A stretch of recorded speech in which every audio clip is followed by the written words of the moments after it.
समा पूरा होया। हर गल का एक समा है, हर चीज़ का एक समा है, हर चीज़ का एक वक्त है। तो इसी करके प्रभु के वचन च लिखा कि जहाँ समा पूरा होया, तो समा पूरा वचन च लिखा कि समा केड़ा समा पूरा होया। अगर तुसी बाइबल में शुरू तो देखोगे तो शुरू तो विच परमेश्वर ने तीन सराफ जिहड़े सी, तीन सराफ वो औरत नूं दिता सराफ, मर्द नूं सराफ दिता और उस तो बाद सप नूं सराफ दिता। सराफ दिता किवें? जदों आदम ते हवा ने परमेश्वर दा वो काम किया जिहड़ा परमेश्वर ने आदम ते हवा नूं एक काम करने वास्ते मना किया होया सी कि तुसी ये काम नहीं करना, अगर तुसी करोगे तो तुसी पक्का मरोगे। तो वचन च लिखा है कि वो काम अदन दे बाग विच पहला पाप धरती का जिहड़ा सी शुरू होया, वो अदन दे बाग विच होया। और अदन दे बाग विच ही आदम और हवा रह रहे सी और उत्थे ही उन्हां दी उत्पत्ति हुई सी। और वचन दे विच लिखिया है कि परमेश्वर ने उन्होंने एक आग्ञा दी, एक हुक्म दिता कि इस बाग के सारे फलों को तुसी खा सकते हो, पर जिहड़ा बाग के विचकार एक रुख है वो तुसी नहीं खाना। अगर तुसी वो खाओगे तो तुसी पक्का मर जाओगे। परमेश्वर की आग्ञा उसने सुनी जरूर, परमेश्वर का वचन उसने सुनिया जरूर, पर प्रभु की आग्ञा उत्ते चल ना सके। प्रभु की आग्ञा को तोड़ दिता, प्रभु की आग्ञा का उल्लंघन कर दिता। और वचन च लिखा है कि उसने आदम ते हवा ने वही काम किया जिहड़ा परमेश्वर ने उन्होंने मना किया होया सी।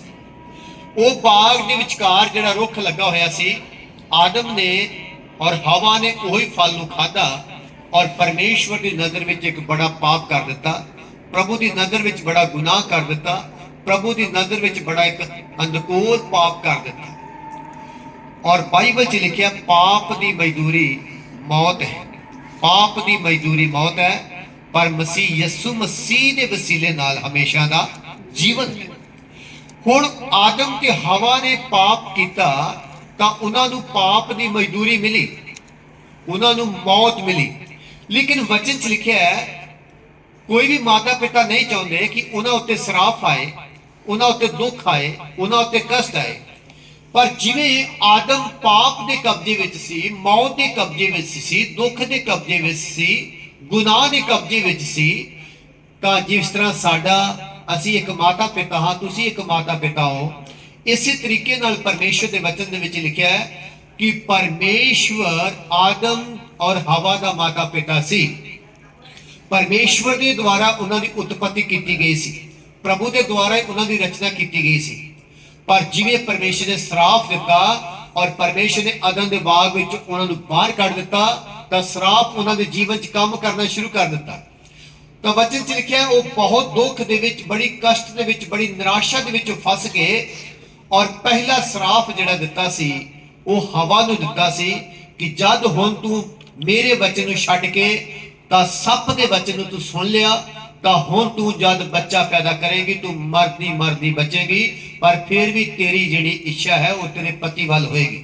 उस तो बाद वचन च लिखा है कि सप नूं इह श्राप दिता, जा हुण तू ढिड पार चलिया करेगा और तू मिट्टी चट्टिया करेगा और हुण तू आदमी की अड्डी उत्ते डंग मारेगा, पर आदमी अपनी अड्डी नाल तेरी सिरे नूं फेवे।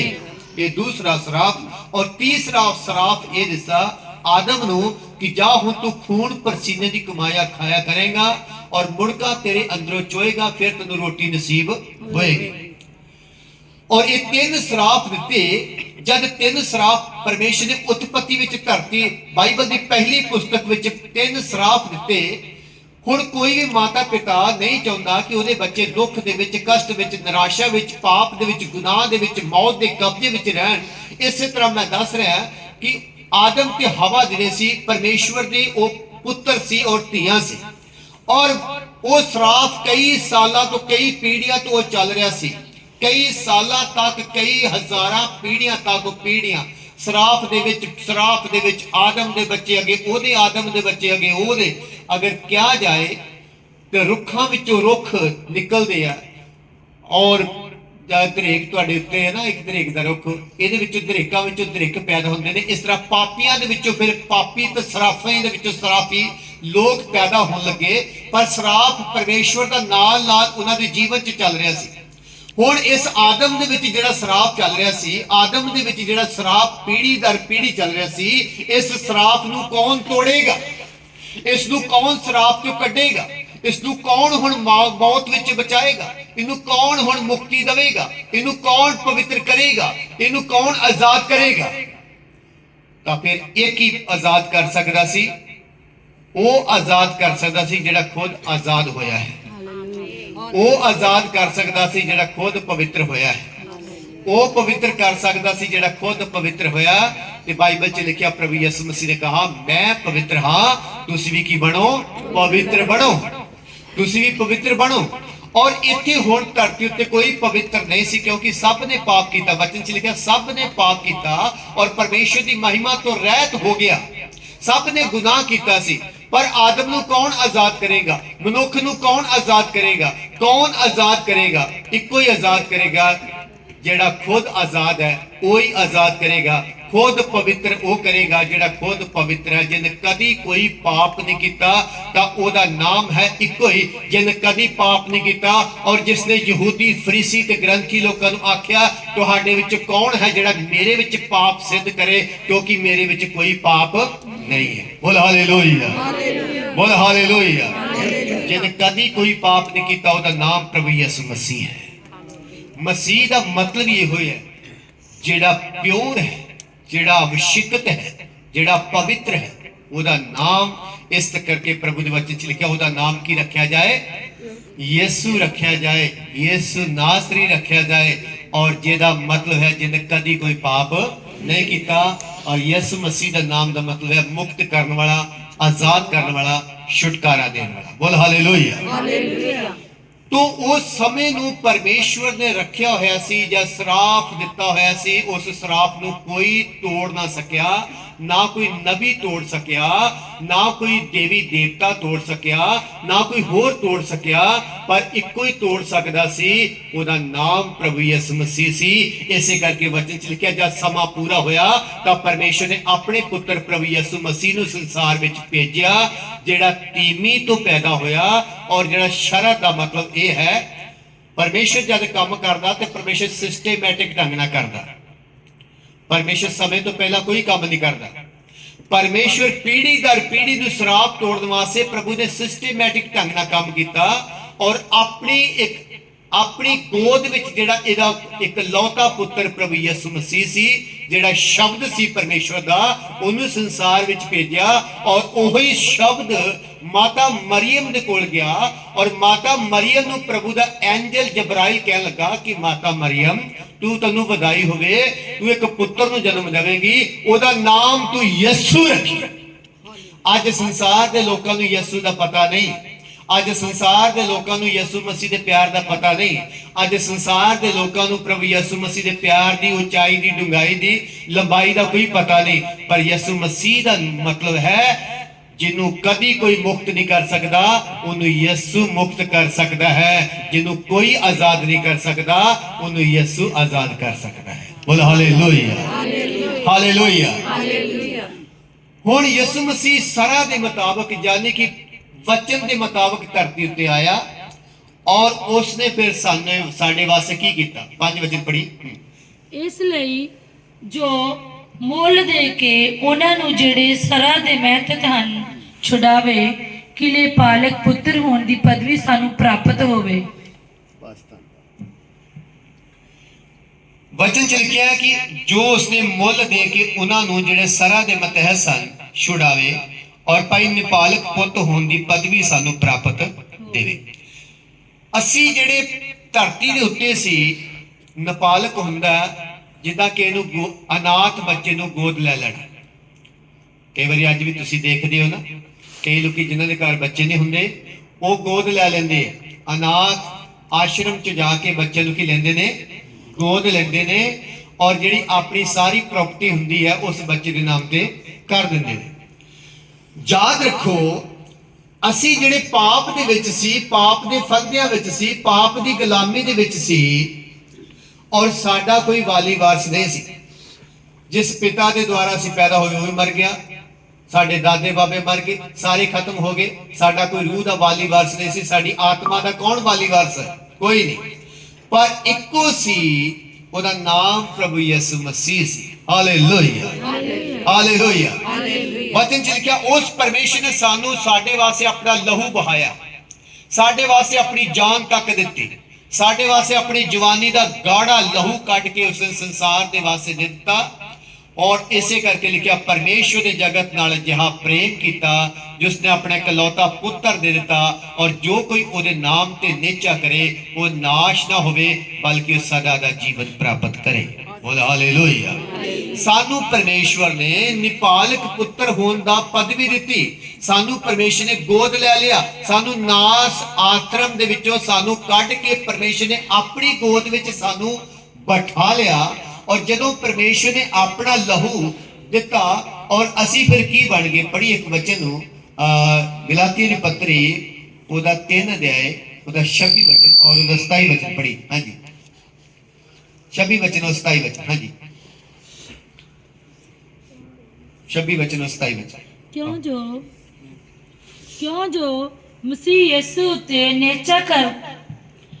ਜੋ ਮਸੀਹ ਯਿਸੂ ਤੇ ਨਿਹਚਾ ਕਰਨ ਕਰਕੇ ਤੁਸੀਂ ਸਭੇ ਪਰਮੇਸ਼ਵਰ ਦੇ ਪੁੱਤਰ ਹੋ। Hallelujah, hallelujah. ਕਿਉਂ ਜੋ ਤੁਸੀਂ ਜਿਨ੍ਹਾਂ ਨੇ ਮਸੀਹ ਵਿੱਚ ਬਪਤਿਸਮਾ ਲਿਆ, ਮਸੀਹ ਨੂੰ ਪਹਿਨ ਲਿਆ ਹੈ। ਬਸ ਧੰਨਵਾਦ। ਵਚਨ ਚ ਲਿਖਿਆ, ਕਿਉਂ ਜੋ ਜਿਨ੍ਹਾਂ ਨੇ ਮਸੀਹ ਯਿਸੂ ਮਸੀਹ ਤੇ ਨਿਹਚਾ ਕਰਨ ਦੇ ਕਰਕੇ ਤੁਸੀਂ ਸਭੇ ਪਰਮੇਸ਼ਵਰ ਦੇ ਪੁੱਤਰ ਹੋ। ਉੱਚੀ ਆਵਾਜ਼ ਨਾਲ ਬੋਲੋ, ਆਪਣਾ ਹੱਥ ਆਪਣੇ ਸਿਰ ਉੱਤੇ ਰੱਖ ਕੇ, ਮੈਂ ਪਰਮੇਸ਼ਰ ਦਾ ਪੁੱਤਰ ਹਾਂ। ਮੈਂ ਪਰਮੇਸ਼ਰ ਦਾ ਪੁੱਤਰ ਹਾਂ। ਮੈਂ ਪਰਮੇਸ਼ਰ ਦਾ ਪੁੱਤਰ ਹਾਂ। ਮੈਂ ਪਰਮੇਸ਼ਰ ਦਾ ਪੁੱਤਰ ਹਾਂ। ਆਮੀਨ, ਆਮੀਨ। ਇਹੋ ਜੀ ਠੰਡ ਵਿੱਚ ਕੌਣ ਬੈਠੇਗਾ? ਪਰਮੇਸ਼ਵਰ ਦੇ ਪੁੱਤਰ। ਹਾਂ, ਇਹੋ ਜੀ ਠੰਡ ਤੇ ਕੌਣ ਬੈਠੇਗਾ? ਇਹੋ ਜੀ ਠੰਡ ਵਿੱਚ ਆਮ ਇਨਸਾਨ ਨਹੀਂ ਬੈਠੇਗਾ। ਬਾਪ ਦੀ ਗੋਦ ਵਿੱਚ ਠੰਡ ਦੇ ਵਿੱਚ ਕੌਣ ਬੈਠੇਗਾ? ਜਾ ਕੇ ਉਹਦਾ ਪੁੱਤਰ ਹੀ ਬੈਠੇਗਾ। ਬੈਠੇਗਾ ਕਿ ਨਹੀਂ? ਹਾਂ, ਜੇ ਤੁਸੀਂ ਪੁੱਤਰ ਨਾ ਹੁੰਦੇ ਤੁਸੀਂ ਕਦੇ ਵੀ ਬੈਠਣਾ ਨਹੀਂ ਸੀ। ਜੇ ਤੁਸੀਂ ਪੁੱਤਰ ਨਾ, ਤੁਸੀਂ ਧੀਆਂ ਨਾ ਹੁੰਦੇ ਪਰਮੇਸ਼ਰ ਦੇ, ਤੇ ਤੁਸੀਂ ਕਦੇ ਵੀ ਠੰਡ ਵਿੱਚ ਨਹੀਂ ਸੀ ਬੈਠਣਾ। ਇਹ ਇੱਕ ਗੱਲ ਦਾ, ਪਹਿਲੀ ਗੱਲ ਦਾ ਸਬੂਤ। ਜੇ ਮੈਂ ਪਰਮੇਸ਼ਰ ਦਾ ਪੁੱਤਰ ਨਾ ਹੁੰਦਾ ਤੇ ਮੈਂ ਕਦੇ ਵੀ ਮਾਈਕ ਫੜ ਕੇ ਤੁਹਾਨੂੰ ਪ੍ਰਚਾਰ ਨਹੀਂ ਸੁਣਾਉਣਾ। ਹਰ ਕੰਪਨੀ ਆਪਣੇ ਮਾਲਕ ਦੀ ਮਸ਼ਹੂਰੀ ਕਰਦੀ ਹੈ। ਮੈਂ ਪਰਮੇਸ਼ਰ ਦਾ ਦਾਸ ਆਪਣੇ ਪ੍ਰਭੂ ਦੀ ਮਸ਼ਹੂਰੀ ਕਰ ਰਿਹਾ ਕਿ ਮੇਰਾ ਪ੍ਰਭੂ ਕਿੰਨਾ ਮਹਾਨ ਹੈ। ਉਹਦੀ ਗੋਦ ਵਿੱਚ ਬੈਠੋ, ਉਹਦੇ ਕੋਲ ਆਰਾਮ ਪਾਓ, ਉਹਦੇ ਕੋਲ ਸ਼ਾਂਤੀ ਪਾਓ, ਉਹਦੇ ਕੋਲ ਬਰਕਤ ਪਾਓ। ਹਾਲੇਲੂਇਆ। ਜੇ ਸਾਡਾ ਨਾਮ ਜੀਵਨ ਦੀ ਪੋਥੀ ਵਿੱਚ ਨਾ ਹੁੰਦਾ ਜੋ ਸਦਾ ਪਰਮੇਸ਼ਰ ਦੇ ਕੋਲ ਰਹਿੰਦੀ ਹੈ, ਤੇ ਅਸੀਂ ਕਦੀ ਵੀ ਪਰਮੇਸ਼ਰ ਦੇ ਹਜ਼ੂਰੀ ਤੋਂ, ਕਦੀ ਵੀ ਜੇਕਰ ਸਾਡਾ ਨਾਮ ਸਵਰਗ ਵਿੱਚ ਨਾ ਪਹੁੰਚਦਾ, ਮੈਂ ਔਰ ਤੁਸੀਂ ਕਦੀ ਵੀ ਅਸੀਂ ਪਰਮੇਸ਼ਰ ਦੀ ਹਜ਼ੂਰੀ 'ਚ ਨਹੀਂ ਸੀ ਬੈਠਣਾ। ਬੋਲ ਹਾਲੇਲੂਇਆ। ਪਰ ਵਚਨ 'ਚ ਲਿਖਿਆ, ਪ੍ਰਭੂ ਯਿਸੂ ਮਸੀਹ ਤੇ ਨਿਹਚਾ ਕਰਕੇ ਅਸੀਂ ਕੀ ਬਣ ਗਏ? ਪਰਮੇਸ਼ਰ ਦੇ ਪੁੱਤਰ ਬਣ ਗਏ ਔਰ ਪਰਮੇਸ਼ਰ ਦੀਆਂ ਧੀਆਂ ਬਣ ਗਏ। ਔਰ ਇਸੇ ਕਰਕੇ ਵਚਨ 'ਚ ਲਿਖਿਆ, ਹੁਣ ਅਸੀਂ ਪਰਮੇਸ਼ਰ ਦੇ ਪੁੱਤਰ ਹਾਂ।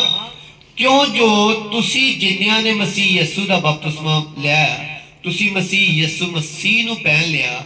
ਨਾ ਤੁਸੀਂ ਯਹੂਦੀ, ਨਾ ਤੁਸੀਂ ਯੂਨਾਨੀ, ਨਾ ਤੁਸੀਂ ਗੁਲਾਮ, ਨਾ ਤੁਸੀਂ ਆਜ਼ਾਦ, ਨਾ ਤੁਸੀਂ ਨਾਰੀ, ਨਾ ਤੁਸੀਂ ਨਰ, ਬਲਕਿ ਤੁਸੀਂ ਸਭੇ ਪਰਮੇਸ਼ਰ ਦੇ ਪੁੱਤਰ ਬਣ ਚੁੱਕੇ ਹੋ। ਹਾਲੇਲੂਇਆ। ਹੁਣ ਅਸੀਂ ਨਰ ਨਹੀਂ ਹਾਂ, ਨਾਰੀ ਹਾਂ, ਨਹੀਂ ਹਾਂ ਜਨਾਨੀ, ਨਹੀਂ ਅਸੀਂ ਯਹੂਦੀ ਨਹੀਂ, ਸਾਡੀ ਕੋਈ ਹੁਣ ਕੌਮ ਨਹੀਂ ਰਹਿ ਗਈ। ਹੁਣ ਅਸੀਂ ਇੱਕੋ ਹੀ ਚੀਜ਼ ਬਣ ਗਏ ਆ। ਹੁਣ ਅਸੀਂ ਪਰਮੇਸ਼ਰ ਦੇ ਪੁੱਤਰ ਬਣ ਗਏ। ਬੋਲ ਹਾਲੇਲੂਇਆ, ਹਾਲੇਲੂਇਆ। ਹੁਣ ਅਸੀਂ ਕੋਈ ਸਾਡੀ ਜਾਤ ਪਾਤ ਨਹੀਂ। ਜਾਂ ਜਾਤ ਪਾਤ ਉਦੋਂ ਤੱਕ ਸੀ ਜਦੋਂ ਅਸੀਂ ਪਾਪ ਦੇ ਬੰਧਨ ਸੀ। ਉਦੋਂ ਤੱਕ ਅਸੀਂ ਜਾਤ ਪਾਤ ਦੇ ਚੱਕਰ 'ਚ, ਜਦੋਂ ਤੱਕ ਅਸੀਂ ਪਾਪ ਦੇ ਫੰਦਿਆਂ ਵਿੱਚ ਸੀ। ਪਰ ਹੁਣ ਸਾਡੀ ਇੱਕੋ ਹੀ ਜਾਤ ਹੈ। ਹੁਣ ਅਸੀਂ ਪਰਮੇਸ਼ਰ ਦੇ ਪੁੱਤਰ ਬਣ ਗਏ। ਬੋਲ ਹਾਲੇਲੂਇਆ। ਕਿਉਂਕਿ ਉਸਨੇ ਸਾਨੂੰ ਕੀ ਲੈ ਲਿਆ? ਆਪਣੇ ਲਹੂ ਦੇ ਨਾਲ ਮੁੱਲ ਲੈ ਲਿਆ। ਉਸਨੇ ਆਪਣੇ ਲਹੂ ਦੇ ਨਾਲ। ਮੇਰੇ ਭਾਈ ਸਾਬੀ ਦੇ ਘਰ ਵਿੱਚ ਹੁਣੇ ਸਾਡੀ ਸਿਸਟਰ ਦੱਸ ਰਹੀ ਸੀ ਕਿ 4 ਮੋਟਰਸਾਈਕਲ ਨੇ। 4 ਮੋਟਰਸਾਈਕਲ ਆਪਣੇ ਆਪ ਥੋੜੀ ਆ ਗਏ, ਮੁੱਲ ਲੈ ਗਏ ਨੇ। ਹੁਣੇ ਦੱਸ ਰਿਹਾ ਸੀ ਮੇਰਾ ਭਾਈ ਪਿਛਲੇ 2 ਮਹੀਨੇ ਪਹਿਲਾਂ ਕਿ ਪਾਸਟਰ ਜੀ ਜਿਹੜਾ ਬੋਲਟ ਮੋਟਰਸਾਈਕਲ ਹੈ मैं 80,000 का लिया, ये अपने आप थोड़ी आ गया, मुल ले लिया। तो तुसी आज दे अपने आप थोड़ी आ गए हो, तुहानू भी प्रभु यीशु ने मुल ले लिया। हालेलुया, तुहानू भी प्रभु ने मुल ले लिया। जे असी मुल ना लेंदे होए हुण तक असी दात लैके लड़ाइयां करनियां शुरू करनियां सी, पर इन्हें बथेरा नूं समझाउणा शुरू कीता, ओहदे परिवार ने उन्हें समझा दिता। हालेलुया, इस करके असी मुल ले हुए लोग आ प्रभु दे प्यारे लोगों। मैं तुहानू दसना चाहुंदा तुहाडी कीमत कितनी है प्रभु दे नजर दे अंदर। ये संसार दे लोकां नूं नहीं पता, ये संसार दे विच जिहड़े लोक रह रहे उन्हां नूं तुहाडी कीमत दे बारे कोई पता नहीं, उन्होंने प्रभु यीशु मसीह दे लहू दे बारे कोई कीमत नहीं पता। तुहानू प्रभु नूं तुहाडी कीमत दे बारे पता कि तुसी कौन हो और तुसी किन्ने कीमती हो। तुसी मेरे प्रभु दे वास्ते बड़े कीमती लोग हो। You are the costly, you are the precious लोग। Hallelujah, hallelujah. इस करके प्रभु दे प्यारे लोगों हुण असीं आम लोग नहीं है। इसे करके प्रभु दी बाणी च लिखिया है तुसी खास हो, तुसी मेरे खास हो, तुसी चुनिया होया राजां दा वंश हो, तुसी शाही याजकां दी मंडली हो, तुसी पवित्र कौम हो। पहला ते तुसी मेरी प्रजा नहीं सी, पर हुण तुसी मेरी प्रजा हो गए हो। पहला ते तुहाडे ते दया नहीं सी हुई, पर हुण तुहाडे ते की हो गई है, दया हुई। हालेलुया। हुण असीं यीशु मसीह दे वसीले नाल की बन गए हैं, असीं शाही याजकां दी मंडली बन गए। शाही याजकां दा मतलब है पहले समय दे विच जिहड़े संत कहंदे सी उन्हें याजक कहा जांदा सी। जिहड़े पहले समय दे हुंदे सी संत, उन्हां नूं याजक कहा जांदा सी। ओही लोग जिहड़े परमेश्वर दे मंदिर विच सेवा करदे सी। पर वचन च लिखिया हुण तुसीं शाही याजकां दी मंडली हो, हुण तुसीं पवित्र कौम हो, हुण तुसीं खास प्रजा हो। पहला तां तुहाडे ते दया नहीं सी हुई, पर हुण तुहाडे ते की हो गई है, दया हुई है। जिन्हां विच मैं सोचदा कि मेरे उत्ते सब तो वड्डी दया हुई है, तां जो मैं प्रभु दा दास बन गया। तुहाडे उत्ते सब तो वड्डी दया हुई है। तुसीं परमेश्वर दे चरनां विच बैठे हो, तुहाडे उत्ते दया हुई है। हो सकदा तुहाडे घर विच बहुत सारे अजे तक लोग ने जिहड़े प्रभु ते विश्वास नहीं करदे, उन्हां ते दया नहीं हुई, पर तुहाडे उत्ते दया हुई है। तुसीं सब तो महान लोग इस जगह ते बैठे हुए हो। हालेलुया। ते फिर मैं ओही गल दसना चाहुंदा, राजे दी हजूरी विच भिखारी नहीं बह सकदा। जब राजे की हजूरी विच जाना होवे ते भिखारी नूं कहे भी तू जाके बैठ, वो कदे नहीं बैठेगा। राजे की हजूरी विच उहदे धीआं पुत्तर ही बैठणगे, ते ओ धीआं पुत्तर परमेश्वर दे प्यारे लोगो तुसी हो, तुसी हो, तुसी हो। Hallelujah, hallelujah. इसे करके लिखिया परमेश्वर दे सानू निपालक पुत्तर होण दा की दिता, हक दिता। असी हुण परमेश्वर दे पुत्र बन चुके हैं, असी परमेश्वर दी संतान बन चुके हैं। एक वचन पढ़ाएंगे, पहला पतरस ओदा 2 अध्याय 10 वचन, कोई जन साहब सा पढ़ी। पहला पतरस ओदा 2 अध्याय ओदा 10 वचन। हाँ जी, पहला पतरस 2 अध्याय ओदा 10 वचन। असी कौन है, मैं तुहाडी पहचान दसन लगा कि तुसी कौन। तुसी तां अगे प्रजा ही ना सो, तुसी अगे प्रजा ना सो, पर हुण परमेश्वर दी प्रजा हो, तुसी परमेश्वर दी हुण प्रजा हो। हाँ जी, प्रजा हो गए हो। तुसा उत्ते रहम ना होया सी, पर हुण रहम होया है। प्रभु कह रहा तुसी मेरी पहला प्रजा नहीं सी, तुसी मेरे लोग नहीं सी, पर यीशु मसीह दे वसीले नाल हुण तुसी परमेश्वर दी प्रजा बन चुके हो। जाद मैं तुहानू दसना चाहता, मैं हुणे तुहानू दस्सिया कि जिहड़ा बच्चा गोद लिया जाता, जिन्नी जायदाद प्यो दी हुंदी है वो बाद विच बच्चे दी हो जाती है। और हुण मैं दसना चाहता कि हुण स्वर्ग परमेश्वर दा नहीं है, हुण स्वर्ग जिहड़ा है आउण वाले समय च तुहाडे हिस्से आउण वाला है। स्वर्ग दी जायदाद तुहाडे हवाले होण वाली है। स्वर्ग दी जिहड़ी सोने चांदी दी सड़कां ने वो तुहाडे हवाले होण जा रही ने। इसे करके परमेश्वर के वचन लिखा पहले तुसी मेरी प्रजा नहीं सी, और पहले तुहाडे उत्ते कृपा नहीं सी, पर यीशु मसीह नूं असीं पहन लिया। प्रभु दे अगे असीं पश्चाताप कीता, पवित्र जीवन बतीत करना शुरू किया, उहदे वचन ते असीं विश्वास किया, उहदे सामने असीं प्रार्थना करनी शुरू की, और जिवें असीं उहदी महिमा करनी शुरू की, उसने सानू अपना पुत्र और धी बना लिया। और हुण असीं आम लोग नहीं हाँ, हुण असीं परमेश्वर दी खास प्रजा बन चुके हैं। बोल हालेलुया, हालेलुया। इस करके लिखा पहला तां तुहाडे उत्ते दया नहीं सी होई, पर हुण तुहाडे उत्ते की हुई है, दया हुई है। अखां बंद करिए। जो तुहाडे